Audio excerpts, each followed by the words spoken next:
All right, folks, you got a quiz coming up on chapter 4, so let's go ahead and do the review. The review is already been has been posted, but we'll be posting Saul's version very soon, and that's coming from this right here. All right, so quiz review for chapter 4.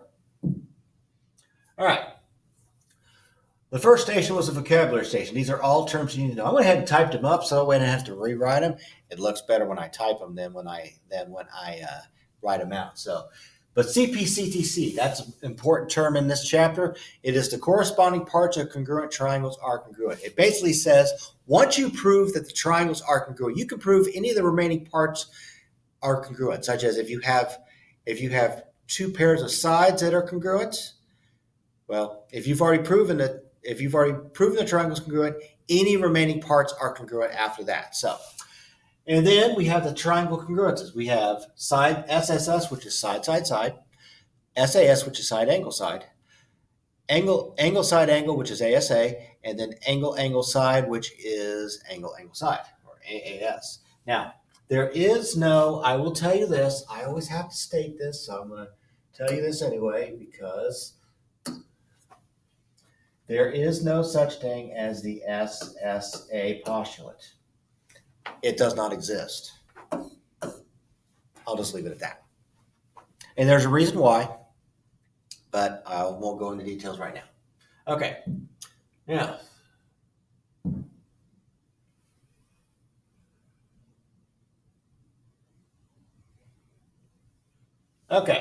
Now, station number 2, determine which postulate can be used to prove if possible. So, if you look for the first one, we got 3 pairs of congruent sides. So there you have side, side, side, side postulate, because you have 3 pairs of congruent sides. Okay. Now this next one here, you share 1 pair of sides that are congruent, and you can do so, and I'll show it to you by highlighting.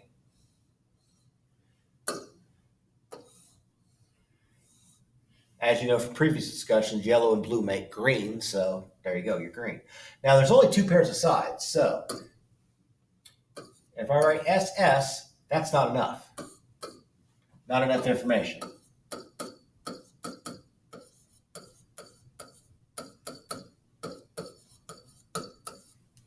I told you I type much better than I write, but oh well. Okay, now this next triangle. You have 2 pairs of sides and an angle they do not share. That would be the SSA postulate, which, as you know, doesn't work. So, not enough info. All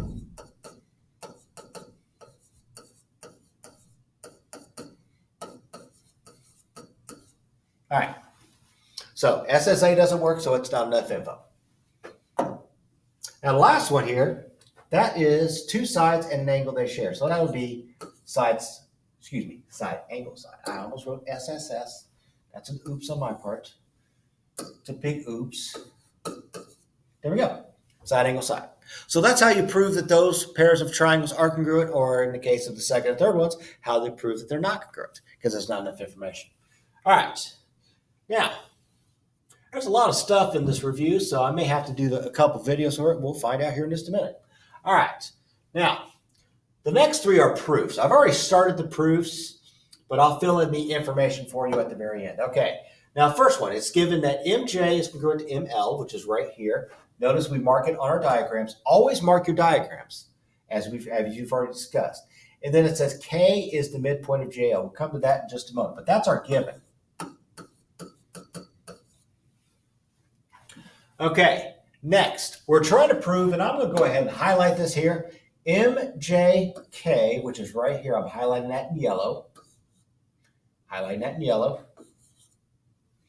And MLK, I'm highlighting that in blue. Of course, you can't see it down here, but it's there. All right. Now, if you'll notice, when yellow and blue come together, they form green. So I'm going to mark that side. I'm going to state that MK is congruent to MK, and that is by the reflexive property.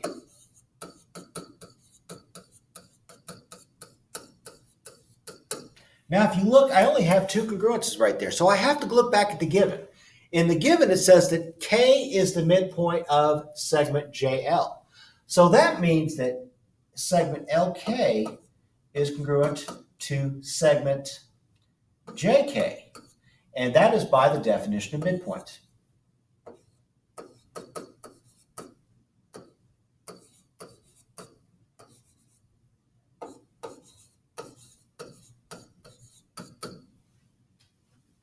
So that's by the definition of midpoint. And I'm going to mark it right there. Always mark your diagram. You are given a diagram, so mark it. Now on Canvas, you can't do that, but on your scrap paper, you can do that. And I'm not recommending, I'm saying mark your diagrams because it's going to make it easier for you when you do. All right, now the next question is, why are they congruent? If you look, side, side, side. Side, side, side. That's why they're congruent.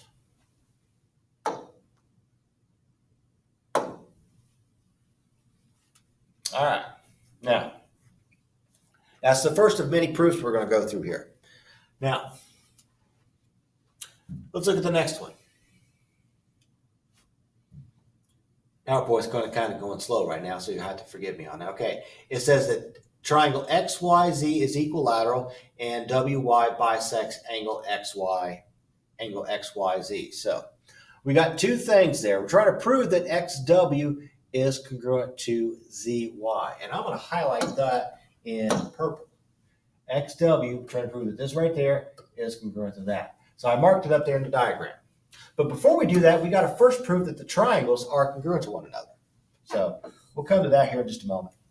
All right. Now we're given that triangle XYZ is equilateral. Here's what that means.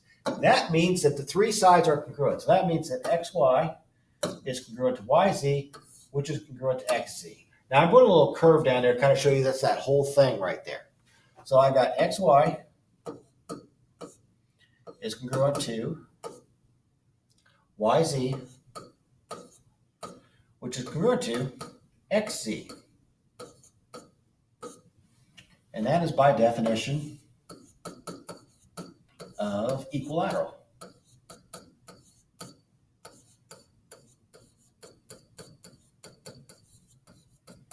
All right. Oh, I forgot the first part. As you know, it's the given. Don't forget the given. All right, so we got the given there. Now,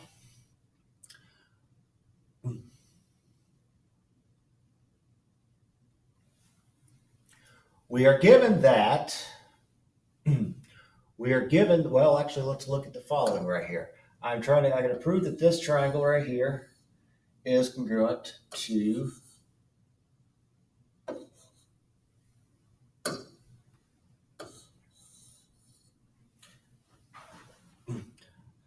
this triangle right here. And I actually need two steps. I've only listed one. So what I'll do is I'll put the one missing step down at the bottom, and then we'll put an arrow there because I messed up when I set this up. So that was my fault. All right. Now we know that YW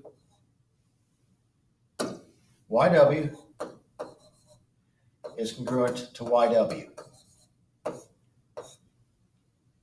And that I'm going to put right there, put it in between. And that is by the reflexive property because they both share the same side. So that is by reflexive.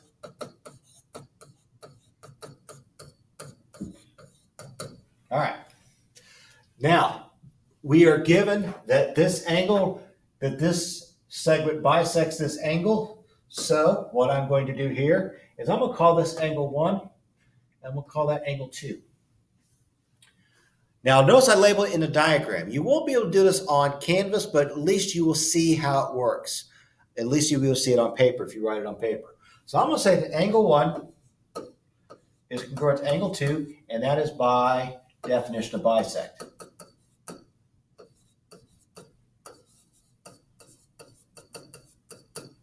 All right, so by definition of bisect. All right, now, do I have enough information to prove that these two triangles are congruent? And the answer is yes, by side, angle, side. So the two triangles are congruent by side, angle, side.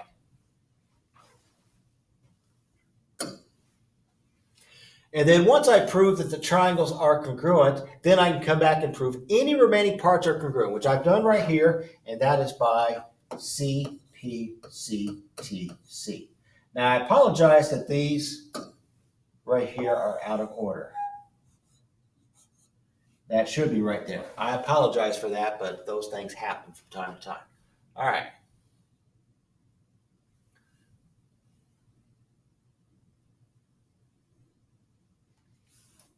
All right, so that's the second proof. Let's do one more proof, and I'm going to try to get this done before.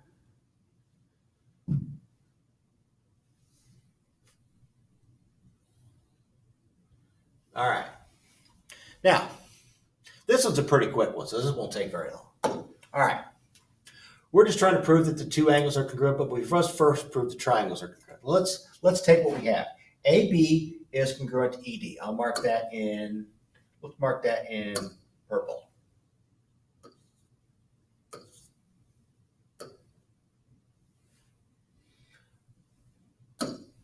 And then AC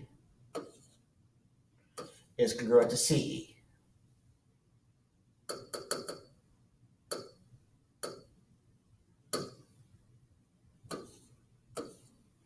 Okay, and that's all given.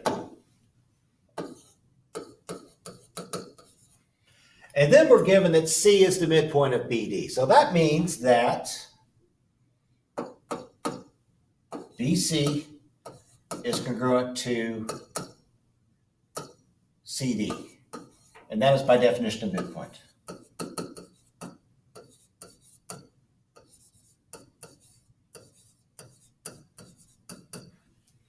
All right. So now that we've proven that, we're trying to prove, and I forgot to draw this on here, but we're trying to prove that these two triangles right here are congruent. And as you see, they don't share anything in common, but I do. And I just write that triangle ABC is congruent to triangle EDC. And if you look at the information here, side, side, side, side, side, side. So I have three pairs of congruent sides. And then the last thing we're trying to prove is that this angle right here is congruent to this angle. Well, we have done that by CPCTC. Once you prove the triangles are congruent, then you can prove any remaining parts are congruent. So let me write this on here real quick. Triangle ABC is congruent to triangle EDC. All right, that's part one of the review, and we'll do part two here in just a moment.